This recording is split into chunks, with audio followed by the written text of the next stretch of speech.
Hi, good morning, good afternoon, good evening, everybody. From whichever part of the world you are, and then I know I can see people trying to join in. And thank you so much for joining us tonight. I am Jinesh Naranakuti, and I will be moderating the session for tonight. And we have two experts, Mr. Brent Edwards and Ms. Jennifer Kumar, with us tonight to discuss on the most important topic of these days: improving your online home office presence. A brief bio on Brent, building on 30 years of sales, marketing, and product development, experience in Greater Toronto Area market. Brent Edwards is eager to assist newcomers with improving their professional networking skills. Ladies and gentlemen, let me welcome Mr. Brent Edwards, your host for the evening. Hi, Brent. Very good evening. Ganesh. Thank you so much for the really kind introduction. I'd like to welcome everyone to our webinar for this evening. We're delighted that so many people have been able to join us. Tonight's all about improving your online presence from home.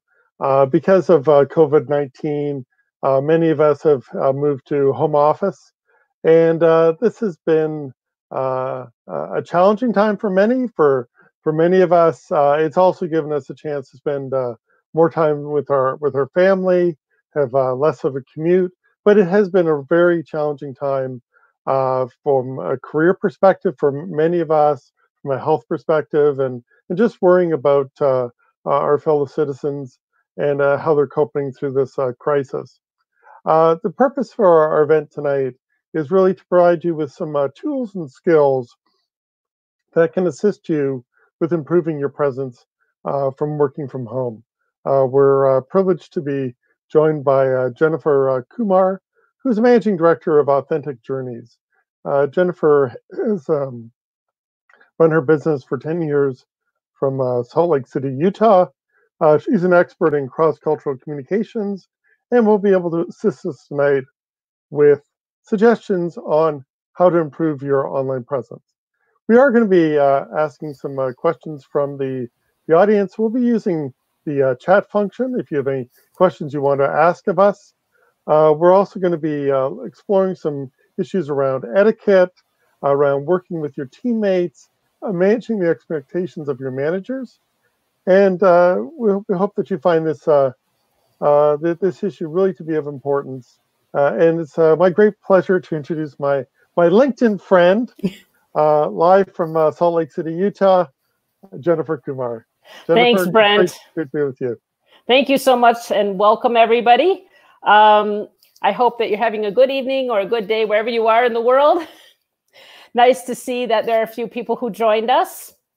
And we will be having a very lively and interactive discussion today. I have broken up the presentation to allow for you to share your comments. So when we get to those sections, don't hesitate to share your answers or responses in the chat box on the screen in front of you.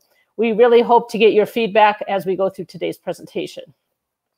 So as we start off, basically what I wanted to do is also give you a little bit more context about why we're here and what we're doing. So obviously, you know a little bit about Brent and you know a little bit about me.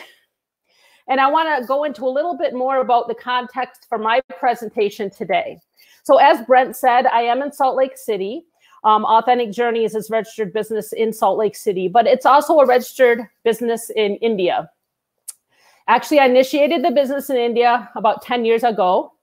And in that time, I worked with over 50, that's 50 companies in India. And 90% of those companies were working in an office setting. So there was only about 10% that actually were fully remote. The culture of their organization was initiated from a fully remote scenario. But a majority of people worked in a remote or in a virtual office type of situation. Only on certain occasions, like if they're not feeling well, they would work in a remote scenario, or their offices were located in various parts of India or the world.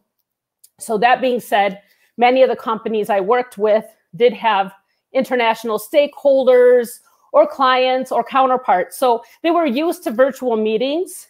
But now, of course, since the COVID lockdown, it's virtual meetings day in and day out, every single moment of the day, anytime they want to interact with anybody, even the local and the local colleagues and counterparts. So that context is a little pertinent to my discussion because many of the examples I give are actually from the clients I work with in India. And those companies, 90% of them were startup companies. So 10 to about 300 people. And some of them did have offices also in the US or Canada. So there was a cross-cultural element to understanding not only how to work with international clients who were not based in India, but also colleagues and counterparts who are not based in India, in the countries that we're trying to focus on right now, working with people from the North American context. So obviously, our talk today comes from a wide, it's a wide topic. We could talk about it for days. In fact, there are day-long seminars and workshops on this topic, but we have limited time. So I've tried to break it up into 3 areas here. And we're going to start with the online etiquette protocol, and then we're going to move into culture of teammates, and then team and beyond. So as I was doing the research for this, I reached out to a lot of my clients, which I said are predominantly in India, to find out how they actually transitioned their offices to a fully work from home environment. So here what you see on this slide, and I have to change the format again so I can also read it now. It's too small for me. Okay. I was speaking with Siddharth Desmukh of Shimbi Labs in India. So he actually has this really nice video that he's shared about how he transitioned his team to a fully work from home environment. Before I actually address his points here, the one thing that I do want to mention about what the context of this slide is the social online etiquettes, not the machinery that's needed to work from a home office. That's actually the first thing that any of these teams had to think about, the practical aspects. Can the employees take home their laptops? Can they take home the towers and monitors and all the physical gadgetry or material possessions they would need to do their work? And will it impact the confidentiality of our work environment? Or do they have enough space to actually have all these things in their house? Do they have a stable internet connection? That's even something I know in Salt Lake City I'm a little concerned about. Now that everyone's working from home, the internet speed sometimes goes down. So, I mean, that was the first thing a lot of companies thought of. And a lot of people were scrambling as the lockdown started taking place in India and the stay-at-home orders were taking place in North America.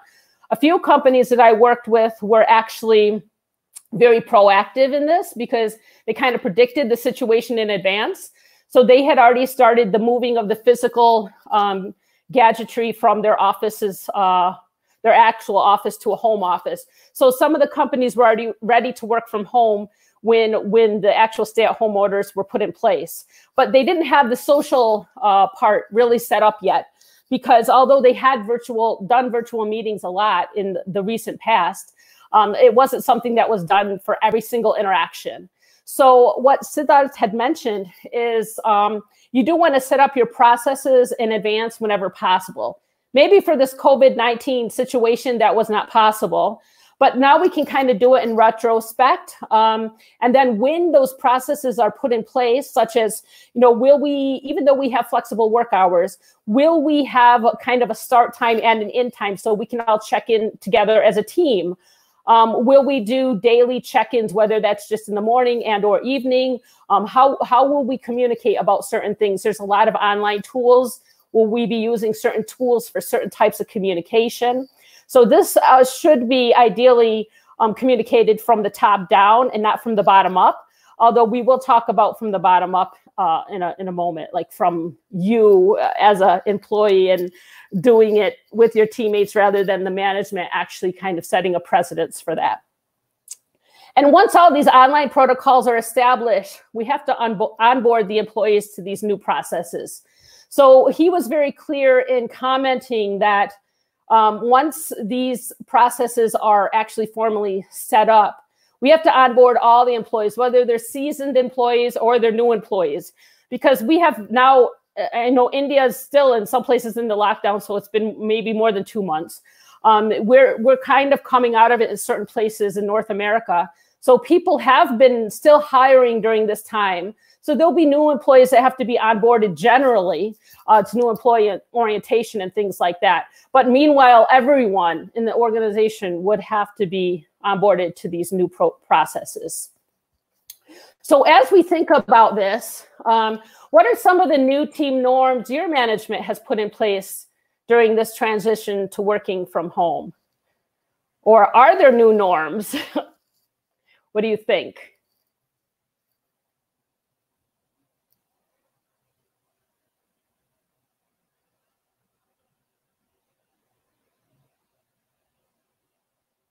Anyone have any ideas? Has anything changed in your office environment since you're now working from home 100% of the time? I'm sure there's plenty of things that have changed, but maybe it might be hard to articulate immediately.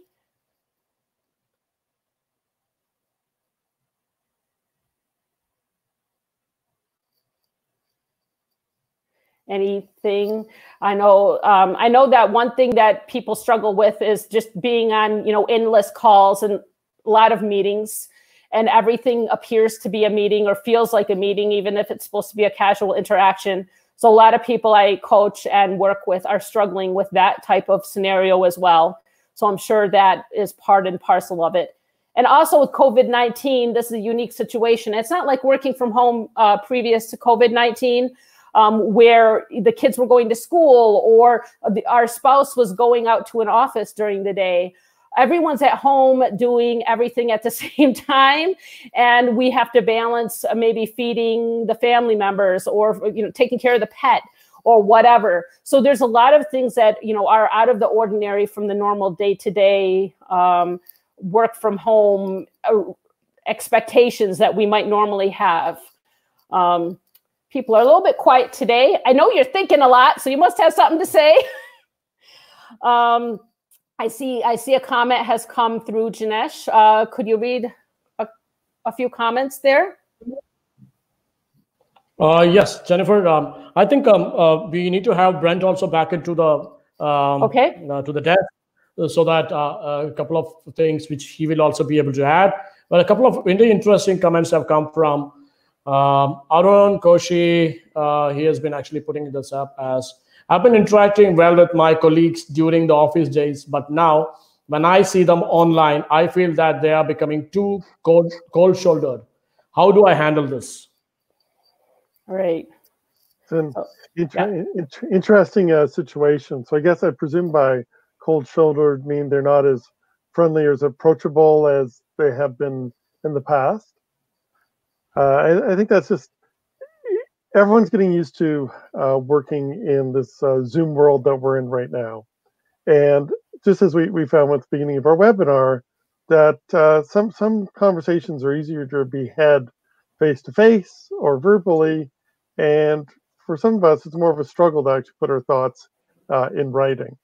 And really what happens is we're finding that almost every single interaction, there's a paper trail. There's a written connection because we're not able to have some of the side conversations that we have today. So I think it'd be taking a look at all the different channels that are available to communicate. So it could be Microsoft Teams, using the phone, texting, using Zoom. So I wouldn't be reliant on one channel, because some of your colleagues might actually be more comfortable working on instant messaging than, say, using Zoom. So by using all the channels, you're kind of accommodating for all the preferences of your colleagues and might have a richer conversation. Jennifer, what are your thoughts? Yeah, I would piggyback off of most of everything that you said, Brent. I think that makes sense. It is a culture shock to a lot of people, even though they're actually not living in a different country or a different culture per se. Work from home is its own culture. And so a lot of people really aren't used to, being in a virtual environment 24 hours a day, because it's not just work now. We're meeting our families online. We're doing community activities online, like down here in Salt Lake City. They actually have free concerts during the summer. They put all those online. So the good thing is you guys can see it too, even though you're not in Salt Lake City. But yeah, everything. Religious services are online or on TV. So everything has become digitized or in a virtual environment. So people are exhausted. So I think we just have to kind of keep that in mind when it comes to, how we organize our meetings or how we, want others to actually participate in those meetings. And I'll be kind of diving a little bit deeper into that a little bit later in the session too. Sure. Great. So was there anything else, Brent? Sorry, not Brent, Janesh. Is there anything else from the comment section? Yes, I have questions keeping on. I mean, the questions are keeping on coming. Would you want to take one more question, Jennifer, before you move on? Sure, one more is fine. Yes, so Ammu Pratish is actually asking, more expectation to be available online as visibility is less in virtual environment. So do you have any comments to make on that? Yeah, I can kind of start off with that. So again, I would point this back to how the management and leadership is going to set the online culture for your work environment. So one thing would be to set kind of a start time and an end time. Now, I know there's supposed to be more flexibility when we're working from home, but also some of the experts say, let's say the management says, okay, we're going to work local time from 9 a.m. to 5 p.m. Management should also try not to send emails after that end time, because then the colleagues at home will see a ping coming through and they will get anxious and think that they have to actually answer it, because there's that separation between the office and the home environment is pretty much non-existent. So it even takes a bit of awareness from the management to kind of think about these things as well. I don't know if Brett would like to add anything to that. Yeah, I think that just adding on what you said, timeliness in terms of start times. So in some offices, people, you want to arrive on time. You don't want to arrive late. In some cultures and some work cultures, if you don't arrive 5 minutes early, you are late. I think that's even more the case with our digital work environments. Is that because we are, there is no time to walk between your desk and the office down the hall, and people don't necessarily know you're coming, it's really more important that you want to be prompt and available. It's just the way that the online culture has evolved, the way that the systems work, and just people's expectation. When we're sending emails or when we're starting up our apps, we're expecting to be connected to a website instantaneously. And unfortunately, I think some of that's spilled over in terms of our expectation of our colleagues and their promptness. So people really have not as much patience for lateness in the new work work Absolutely. Great. Absolutely. Anything else we want to add there? Shall I continue? So I guess, okay, great. I'll continue with the presentation. So back to this. The next part, I can add some more points here that some of my clients have mentioned. Have a daily social check-in by chat or video. So every company is kind of doing this a little different. So if they want to say the start time is 9 o'clock, they'll say, okay, every day we're just going to have a quick video check-in just so we can see each other's face for 5 minutes. And they might do some kind of short little activity, like have a breakout question, like what did you do last weekend? Or, share a picture of your dog, or, so it doesn't even have to be talking. Sometimes it could be just texting in, like writing something. It could be sharing a picture of something. It could be sharing a link. Like one of the training programs that I coordinated, one of the check-in questions was share a link from YouTube of your favorite song. So obviously we didn't have time to listen to everyone's songs, but we could comment for a few minutes with each other, like, oh yeah, I think I saw that movie where that song is, and that was a really cool song, and I really like that movie. And we kind of got to know a little bit more about people's personality, and also it kind of relaxed us, not only into the day of that was a training session, but it could relax people into their work day. Or if it's a meeting where this is done, it could relax people into being a little bit more relaxed during the actual meeting. So you could do it in various ways. The other thing that is suggested is a round robin. So for instance, let's say, for example, you have 15 people on your team. That's 15. So you can't have everyone do a check-in every single day during that meeting, because it would take up 15 minutes of the meeting and you might not have much time to have the actual meeting. So you could do 3 people on Monday, 3 people on Tuesday, 3 people on Thursday, etc. So until you exhaust all the team members. So not everyone has to participate in the small talk section or the opening section every single day. So, but still everyone is participating at some point. The other things we can do is outside of those meetings, we can reach out to individuals and, you know, offer, hey, let's have a virtual coffee. I know usually you have a coffee break around, 11 a.m. in the morning. How about we have a coffee break online? You don't have to have a video. You can do it by voice only if you want to.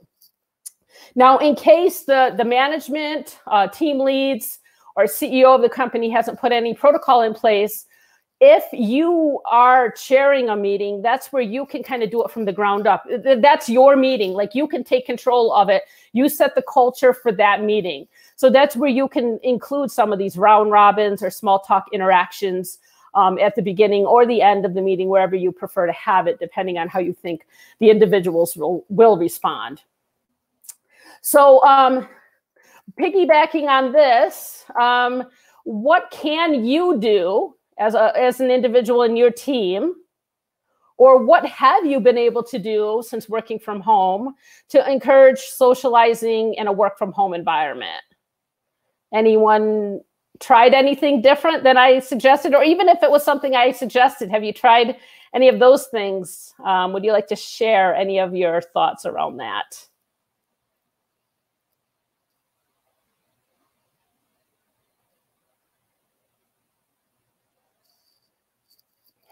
When we work in a virtual environment, since it's not something that comes to us naturally, usually for most of us, it does take a little bit extra effort sometimes to do these things. And I have coached people who are a little anxious and shy to get started. But once they get started and try it, they see some astounding results. Have any questions happen to come through, Janesh? Yes, one of the questions that, Jennifer, can we have Brent also here? I think Brent has something to share. Okay. Brent is an expert in this area, so he will have a lot of things to share.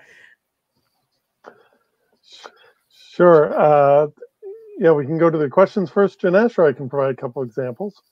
Yeah, you can actually start, Brent. Sure. Meanwhile, I'll just collect the questions. Yeah. So I've seen a couple of examples. I've seen examples of virtual happy hours where you'll have the staff get together very informally. It's basically a staff meeting, but it's kind of a fun staff meeting. We've had colleagues experiment with virtual backgrounds that they've had. We've had tours of the art within people's homes. We've had tours of photographs people have had. We've had members share their pets. So just all kinds of things to make it a bit fun and interactive.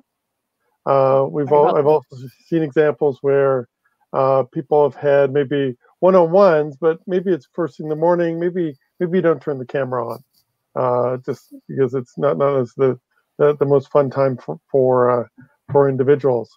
There's also been other breakout rooms that I've seen that some of the social media and the platforms have, where you can actually break into different subgroups and have a smaller discussion.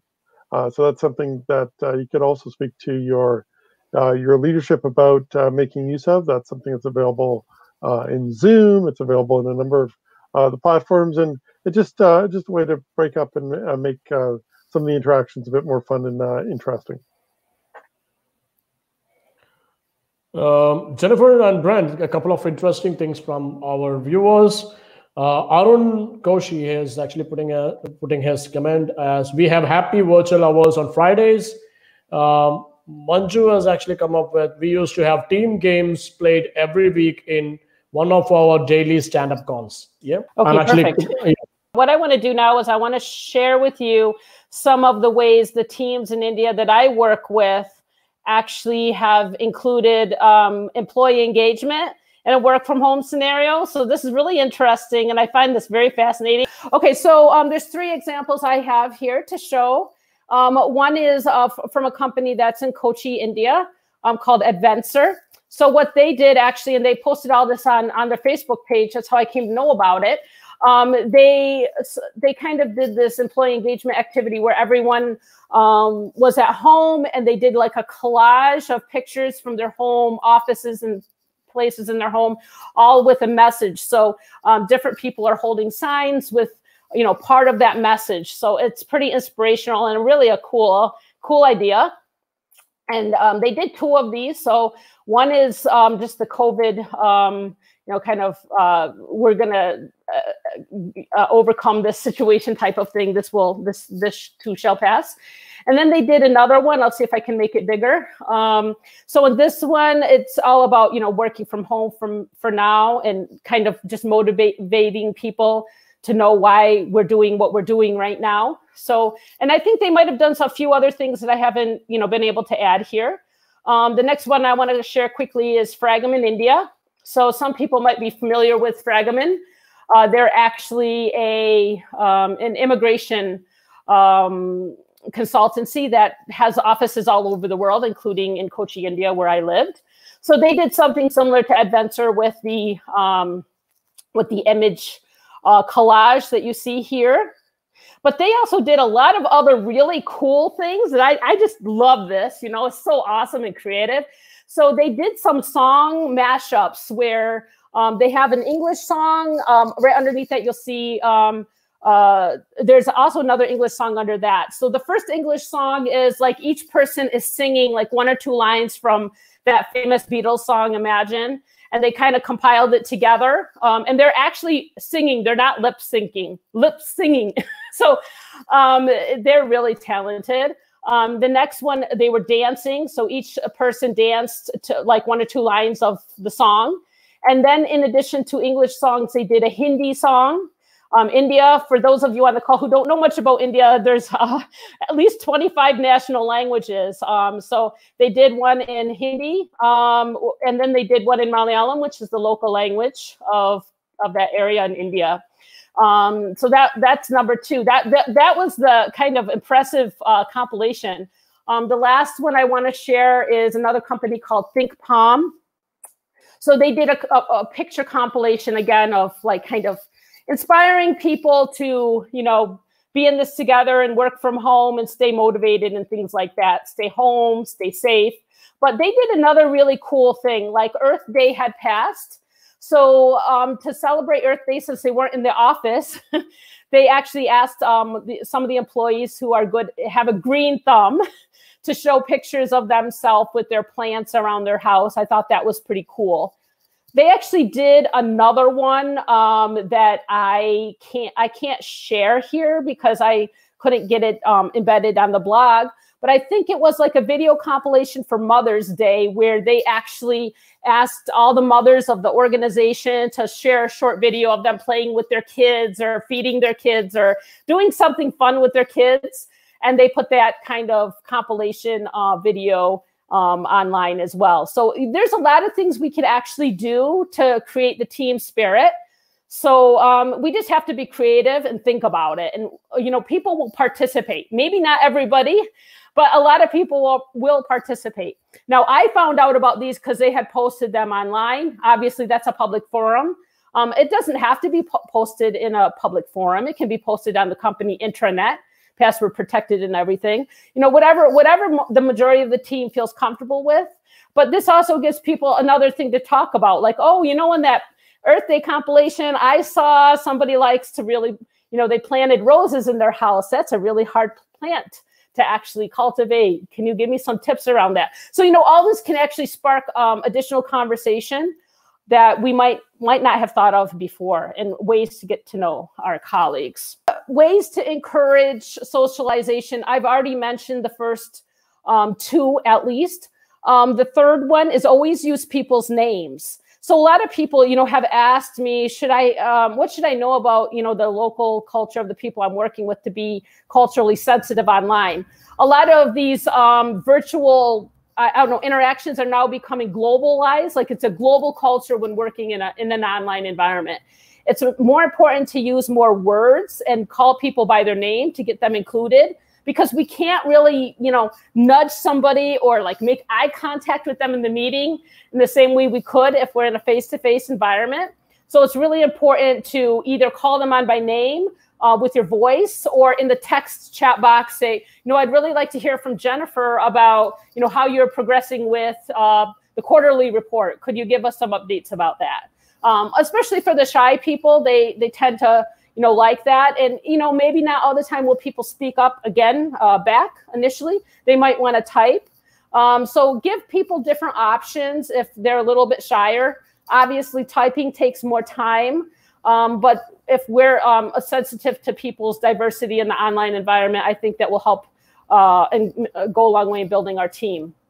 We acknowledge others. That's the next point. So it's always good to acknowledge others, whether they did something good for us or they did something good for somebody else on the team. For instance, let's say somebody did something good for Brent and helped him with something. I could actually go to that person and say, oh, I heard from Brent that you were able to actually help him complete that, that quarterly report, because you have a lot of background in that. So that was really helpful to the team. So thanks for that. So it's going to take a lot of kind of effort and thoughtfulness to kind of do some of these things. But once we start it, these can be taken back to the face-to-face work environment and people will really like it. Everyone likes to be acknowledged. And then ask for help or ask others to help somebody else. So that should seem pretty obvious. But if you hear somebody struggling in a meeting, like with their status updates or with something they're working on, and you know that you're pretty good in that, or someone else on the team who's pretty good at that, maybe you can kind of have them meet offline to help each other out. So that's another way to kind of build those relationships in a virtual environment that we might not have thought of. All right. So Brent was kind of mentioning this earlier. There's a lot of ways to connect online, right?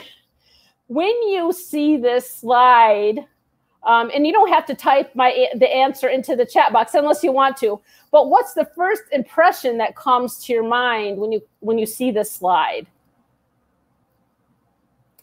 So, I intentionally made this slide like this. It looks really busy. It looks chaotic. It looks confusing. It looks overwhelming. There's a lot going on, especially when you compare it to my other slides that seemed a little bit more crisper or, with less pictures and words on it kind of thing. So I intentionally made this slide this way because I know a lot of people that I have coached and people I know find the digital online work from home environment to be, very stressful and very overwhelming. There's so many tools to learn. And sometimes you need a backup tool because some days Teams crashes. So you might need to use Skype or you might need to use Zoom. Or, you might need to, in some companies, especially the companies I work with in India, they don't mind jumping on a WhatsApp call or, some kind of a FaceTime type of a situation. So there's a lot of choices that we have when we work in an online environment. And sometimes that's very overwhelming to people and they have to learn a lot of new things. And though we all like to learn new things, it can be exhausting. So we have to keep that in consideration. Now, when the title of this slide is Assess Your Digital Persona, I'm not sure if anyone's heard this term before, digital persona. So I have heard a few experts who train virtual teams use this term. So I'm not making it up. I wish I could take credit for it, but I can't. But what they have said, what this term means is, your identity, how people see you online is all formed by your interactions online. So I'll give you an example of a story from my own life. So I was getting to know this new client, and the new client and I were emailing and chatting back and forth on WhatsApp for like about 3 or 4 weeks before I actually went to see them. Now, my emails tend to be hi, like if I'm writing to Janesh, for example, hello, Janesh, hope you had a good weekend. I'm looking forward to our meeting. And then I'll talk about the detail of, whatever the technical part of our work is. And then I'll kind of close it with a little small talk, like looking forward for your response. See you soon, or something like that. Then I'll sign my name. Well, this person who I was interacting with didn't open the email or any chat with my name, never used my name anywhere. And all of their interactions with me were basically like one line.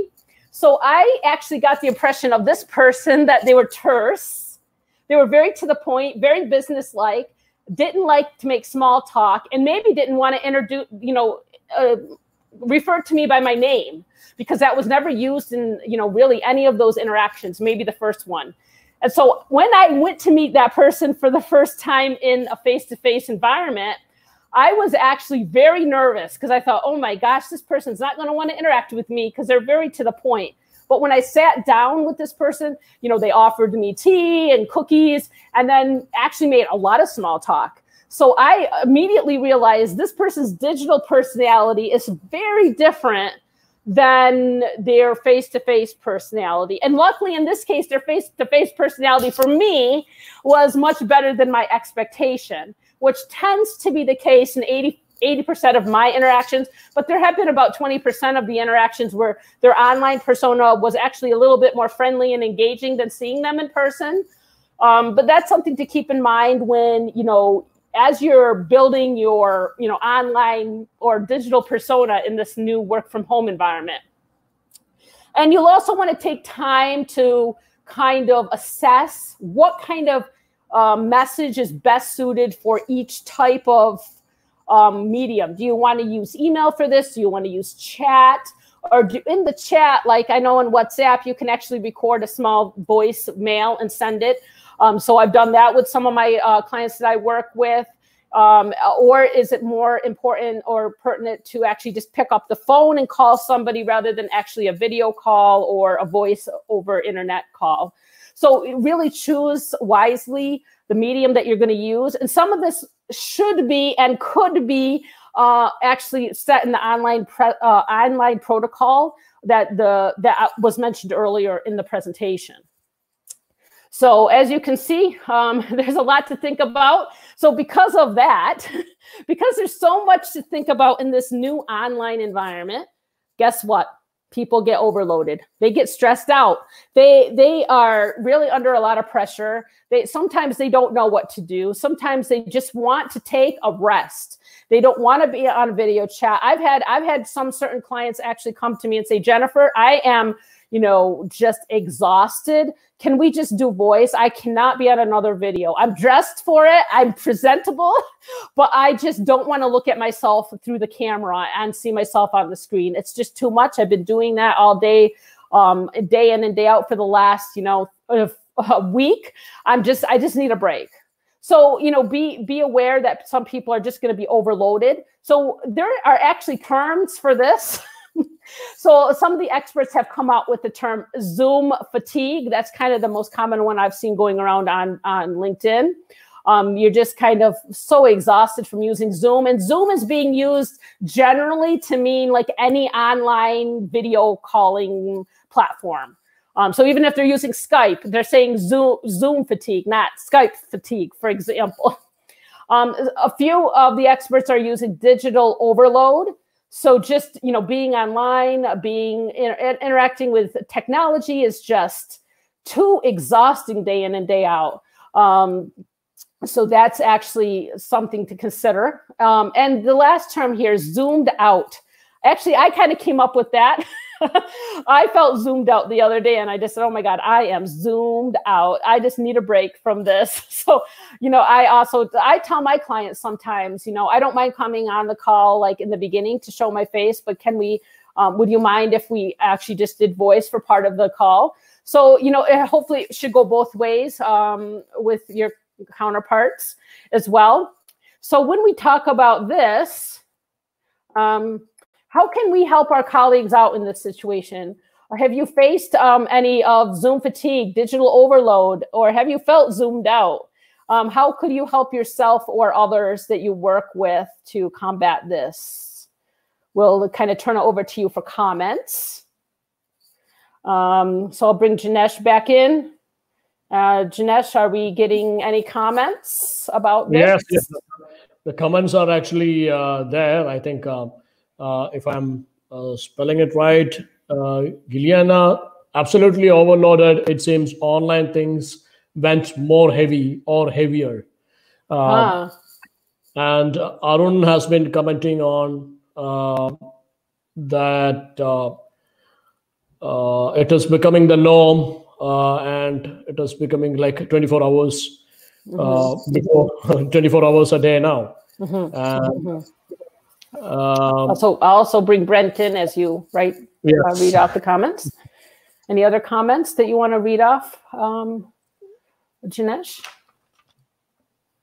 Somebody was actually sharing. Ammu was actually sharing that lots of endless calls due to virtual working. So as you rightly said, Jennifer, it is actually becoming a little bit fatigued, and the zoomed out nature tends to be actually affecting a lot.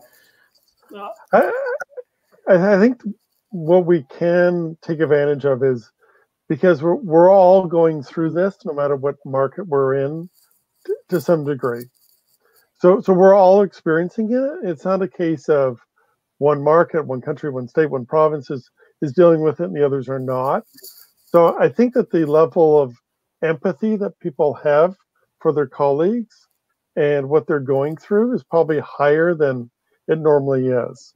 And I think it's probably across markets. It's okay to let on that, if it is if there's too many Zoom calls, or you want to look at other platforms, or some accommodations, because we're all looking for our teams to succeed. We all want our companies or organizations to succeed.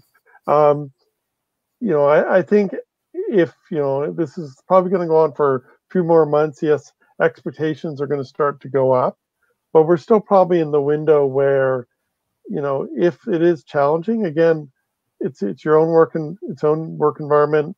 You need to use your own judgment, but people, I think, are a little more forgiving right now, and that's something that if there's an accommodation, then maybe it's time to ask about it. Yeah, I would agree with you, Brent. And to Juliana's comment about overloaded, yes, actually, a lot of people have said that to me, that they feel online interactions are heavier. I think that's where that was used. Probably just because we're also seeing a reflection of ourselves on the screen, which can be intimidating, and it's weird. It's weird to see ourselves when we're talking. We don't usually look at ourselves in the mirror when we talk, for example, and it's also backwards. So my hand is going this way, but I feel like it's going this way. Kind of stuff. So all these weird things happen in a virtual environment that won't happen in a normal environment. We can't make eye contact. And some of us haven't been to a barber in several weeks. or we've had homemade haircuts. Yeah, I've said no so far. It's been offered, but yeah. All right. Was there any other comments, Janesh, or should I go back to the rest of the presentation? Yeah, just something which is very, very close to the one which we have been actually discussing. The question is from Manju. It's like, what if during a work from home online meeting, an executive suddenly decides not to get on the video mode? What would be your suggestion on tackling the situation gracefully? Okay, so I'll share a few things. Sorry, Brent, did you want to go ahead? No, go okay, ahead. Yeah, I'll go ahead, and then you can piggyback off of whatever I say. So I would actually remind everyone of some of the content we talked about earlier in the beginning. Hopefully there's some protocol that's set by management where, okay, sometimes we will be on the screen and showing our video, and sometimes we won't be. So that will be the expectation that's set. Or only certain meetings we're going to show the video. For instance, if it's a town hall or some kind of big company announcement, obviously in that case it would be more ideal for there to be a video. So I would always relate it back to the online protocol. So I'll let Brent actually piggyback off of that. Yeah, I think it's having flexibility in terms of your work environment, where sometimes people don't want to go on video. We've also I've seen situations where, because of bandwidth issues, actually, if you want to continue with a call, people probably really need to shut off their videos in order to bring up the audio quality. So there may be a whole bunch of reasons why someone may choose not to go in with audio or with video. There are colleagues who may have young children. People have, they're all their family members here. They may not have a work environment or an office where they can actually close the door. So, we're going to make assumptions again why certain colleagues are not turning on their video or going on mute. But we also need to be accommodating and understanding of the real uniqueness of the situation we're in and what people's work environments are really like at home. Great. Were there any other questions, Jinesh? No, I think we are good to go. Okay, perfect. So I'll go back to the PowerPoint slide deck. And we do have a few more slides. I'll try to go through them before the top of the hour. In case we go over time, I'll try not to, but hopefully you'll be able to stay for a couple more minutes. So when we understand culture, we can look at this Venn diagram, and to kind of brief it, we look at someone's national culture. In this case, we're going to look at the culture of where the person is living right now.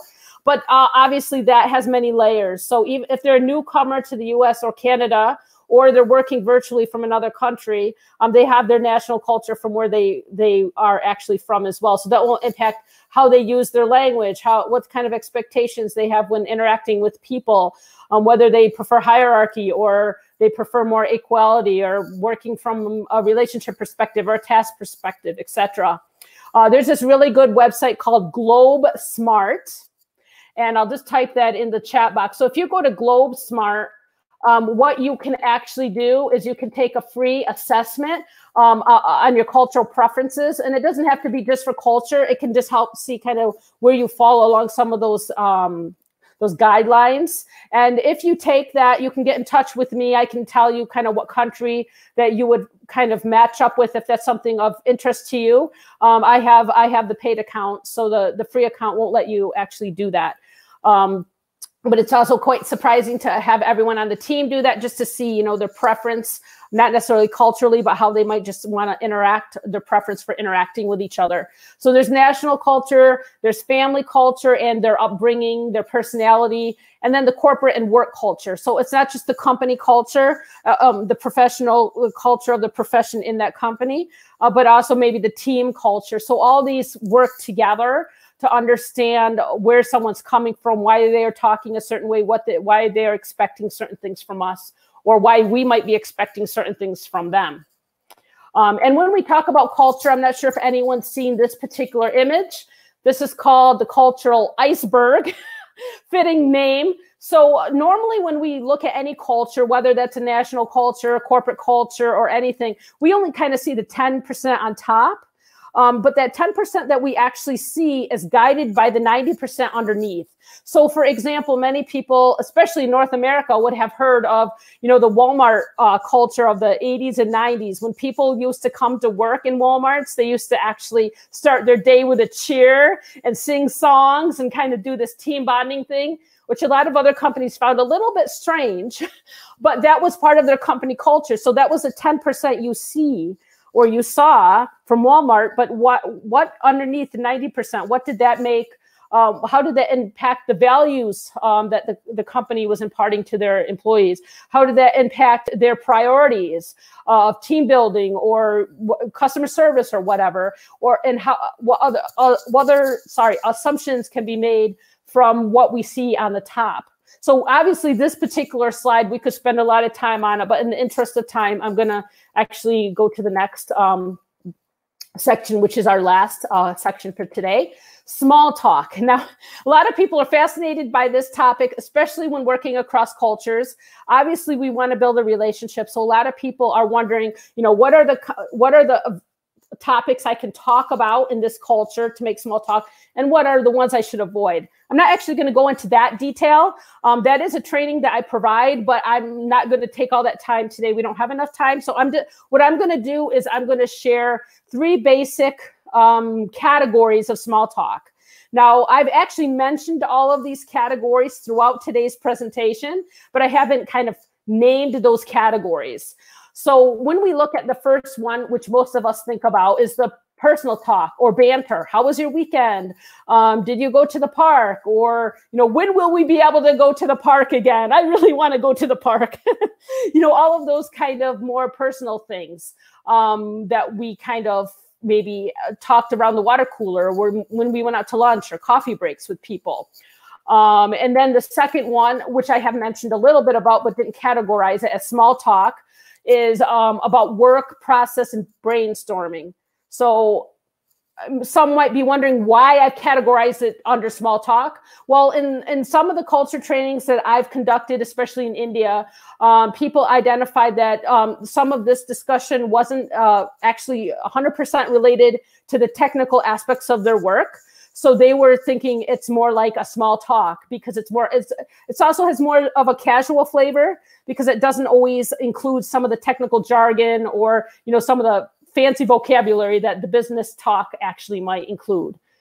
Similar with the feedback, praise, pleasantries. Now, this is, again, what we have to be careful, culturally speaking, about how we give feedback. So newcomers have to know that in North American culture, it's common for managers to give praise, usually not negative feedback. Negative feedback tend to be given in a private situation, one-on-one, but praise tends to be given in a group setting. So in a team meeting, you could get praised by your managers. And this is not something that's really common in other cultures. In some cultures, if people are praised in front of a group, they might automatically think, okay, it's time for me to get a raise or something like that. So we have to be careful about this and kind of know where the other person is also coming from, because they might not have completely adjusted to the North American culture of praise. So pleasantries, of course, please, thank you. We can never say this enough in the North American culture. The more you say it, the better relationship you're going to make. And in some cultures, saying please and thank you is not part of the culture. So in North America, we have to really pay attention to that. So as we, wind up for today, these are 3 of the main kind of things to think about when we're talking about team and beyond. This is the last section, which is only this one slide.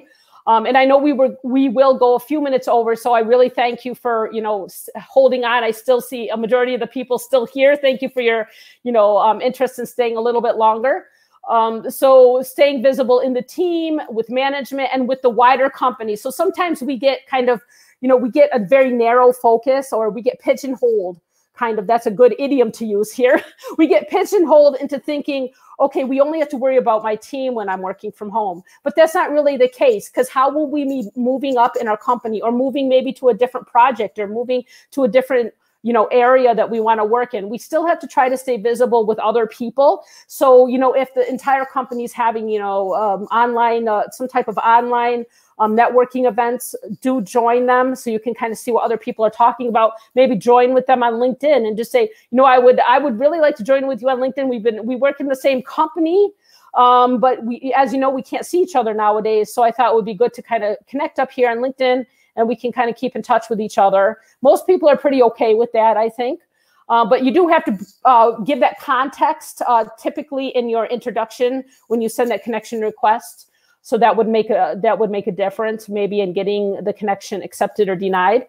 You want to stay visible with your stakeholders or your clients or whomever is involved in that project. So when you're in the meetings, when you're in those virtual calls, make sure that you speak up and say something, or type in the box so they see your name. They need to see your name in order to stay visible, because it's not going to be just about your manager kind of, relaying the information on your behalf. If that is part of, the organizational culture in a virtual environment, that has to change. Because then people won't really know you're doing your own work. So, and you might be left off, because if the manager is always the one giving, the messages, it's quite possible that sometimes they might forget about mentioning you. And if you're not mentioned, it's like you're invisible, because in an online environment, if someone doesn't see you, you're a ghost. It's like you don't exist. So you don't want that to happen. And we had to think about the complexities of a blended workforce. So after COVID-19. So what do I mean by blended? Some people working from home, some people working, in an office and maybe on rotation, like Monday, Wednesday, Friday, I come in, Tuesday and Thursday, other people come in, or Monday, Wednesday, and Friday, I don't see everyone from the team. Maybe some days they're not there. Or some people are hired remotely from the beginning. So it's always a remote team from, they're actually not even just in our town being hired, but they maybe live in a different province, a different state, a different city, maybe a different country. We don't know. So all of these things, we don't know how the future of work will be as this progresses. But these are some of the things that some of the people are speculating, some of the experts, so to speak. So as we wrap up, you can obviously share some thoughts and questions in the chat box. And I know we're still over time. For those of you new to the North American culture, also letting the audience know that you're getting to the end of time and you're asking people to stay a little bit late is really important in our culture. That's why I've been continuing to do that. So you do want to do that if you're moderating meetings. And again, we pretty much have full attendance. Nobody's dropped off. Yeah, I really appreciate that. Thank you so much. Does anyone have any thoughts or feedback as we wrap up today's session? Jennifer, just one question from, I've been actually keeping this for towards the end of the session. This is from Sapna Santosh. She wanted to know, how do I get myself trained on the online etiquette and culture? Culture over here probably would be the North American culture. Right. I'll let Brent field it first from your perspective. If someone's in Canada, how can they get some training on Canadian culture? Sure. There's a lot of resources available. So I think as you talked about the iceberg example, and you also talked about the Venn diagram. So any organization you're working in is also going to be influenced by the national culture. So if I was a newcomer to Canada, the first resource I would go to would be it's an online TV show, an online resource called newcanadians.tv. It's an excellent resource that's run. There's a platform, there's a TV show, there's online chats, there's videos, there's all kinds of stuff about the New Canadian experience. I would also look at the corporate culture, because a lot of the corporate cultures, having worked in many multinationals, those cultures permeate at the local level. So you need to actually understand really what the culture means within a corporation is how do things get done. And probably one of the best ways to understand how things get done is to work on a project. If you are able to work on a project in the online environment, it's probably the fastest way to understand what the priorities are, what is valued, what the customers expect, and what the expectations are of you as an employee. So I would try my best to get on a project, and not a small project, but a large cross-functional project. It's the best learning grounds for understanding the culture and the expectations of your organization. Perfect. And actually, before I start answering the question, Brett, does the Career Welcome Mat Network offer any kind of training or seminars on this topic for people who might want to interact with you more after this session? Yeah, so we actually were starting to run in-person networking events and training. We'd run a couple before COVID hit. We're planning to still do some more. I think we're probably going to be looking at this digital environment and having expert speakers like yourself, Jennifer, come on board, because it's a way that we can reach many people across geographies and help them know in terms of what the expectations are of them as employees and how they can progress their careers in their new country. Perfect. That's awesome. Yeah, so I'd like to share a little bit about from the American perspective. Unfortunately, I'm not familiar with anything like a New Canadians TV for the U.S. culture. I'm sure it must be out there, but I personally don't know about it, or I haven't accessed that yet. But there's a lot of cross-cultural trainers like myself and others who are more than happy to, get on a call and answer some of your questions. Myself personally, I offer right now a lot of virtual sessions. Most of my clients, like I mentioned earlier, were in India. So, I don't travel to India much more than once a year nowadays. When I'm in India, it would be face-to-face, but otherwise I'm working very virtually most of the time. So I have a wide range of programs, anything from small talk with Americans to working on a virtual team with Americans to managing client expectations. Some of these are for individuals and some of these are actually for teams. But there's also a really good program that I initiated with, and some of you from India will know the company, and I can say this because I got permission. UST Global and I had partnered to create the US Culture Training Finishing School. And that basically was to help people prepare to come to the US and live in the US. Everything from how to pack your bags when you leave India to finding an apartment and everything. Obviously, the traveling part isn't happening right now, but there will be people who are still trying to set up their life in the US right now. They might have just entered before the lockdown happened. So still trying to figure out how to, find an apartment or get their kids enrolled in school or open a bank account or whatever the situation is. So all of those things, obviously on the practical side, we do the coaching, but we also do language coaching, helping people to improve their writing skills, emailing skills, presenting in a virtual environment like this, or even a face-to-face environment in a culturally sensitive way. So sometimes that might also include how to kind of adapt your English to a more Americanized version, because sometimes local people may not have had that experience of, traveling outside of the US or Canada and understanding that all the Englishes are actually different, whether that's Indian English, British English, Australian English, there's so many Englishes in the world. And all of them have different ways of using the same word. sometimes in one culture, that word is, not well suited for that culture.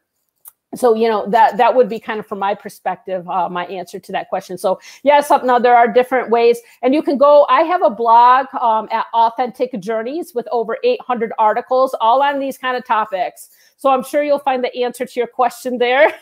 And if you don't, you can reach out to me and ask me. I'm more than happy to help you out. Absolutely. And if you have any questions for me, you can go to my website, which is networkingfornewcomers.ca. You can also connect with me via LinkedIn. Perfect. And just to kind of wrap up today, everyone, here's our contact information. You can see Brent's website that he just mentioned, his Twitter handle, and some of the contact information for me. Obviously, having worked in India for so long, I do use WhatsApp. So that might not be so popular in North America, but it's definitely popular to people from India and other countries as well. I do coaching with people from Brazil and other countries as well. WhatsApp is very popular among people outside the US. So that is an Indian number that's only being used for WhatsApp at this point in time. But if you are in the US, you can use my US phone number. That's also fine. So these are ways you can get in touch with us. I don't know if anyone has any other parting questions as we kind of wrap up today's session. Janesh, was there any other questions that came through? No, I think that's the last question which I had for the day, but we're getting good feedbacks from the attendees. The participants seem to be enjoying, and they really liked the words zoomed out and digital persona. I want to say in closing, I really want to thank both Janesh and Jennifer for embarking on this journey. This is something we haven't tried before. I had encountered Jennifer through LinkedIn. We've never actually met in person, but we've had many phone calls and chats over Zoom, etc. And actually, Jennifer introduced me to Janesh, who's actually in the Greater Toronto area. So it's just kind of the power of networking available through LinkedIn. I think what we need to do now is, because we're all going through a lot of the same experiences because of COVID-19, it's also a case where we can also look to expertise from other markets to help us all get through this new digital world that we're dealing in. So Janesh, thank you so much for moderating. Jennifer, thank you so much for your expertise and for helping us out. with learning how to improve our online presence. It's been great working with you. And likewise, Janesh and Brent. And actually, in some ways, you could say we are an original virtual team because we've never actually worked. I mean, of course, Janesh and I know each other from Kerala. We did projects 4 or 5 years ago, face to face then. But for this particular project, none of us have actually met in person. Yeah. So we were a virtual team from the beginning. Yeah, well, likely, actually, Janesh actually came out to one of my my forums here in Toronto, one of my workshops, and we were wondering a bit about attendance that day, but it was because it was on the 4th of March, and our world all changed the next week. So I guess we found out why. Anyway, it's been great working with you guys. Thank you so much for dialing in, everyone, and look forward to seeing you next time. Thank you. Okay, thank you. Bye-bye, everyone. Have a good night or day.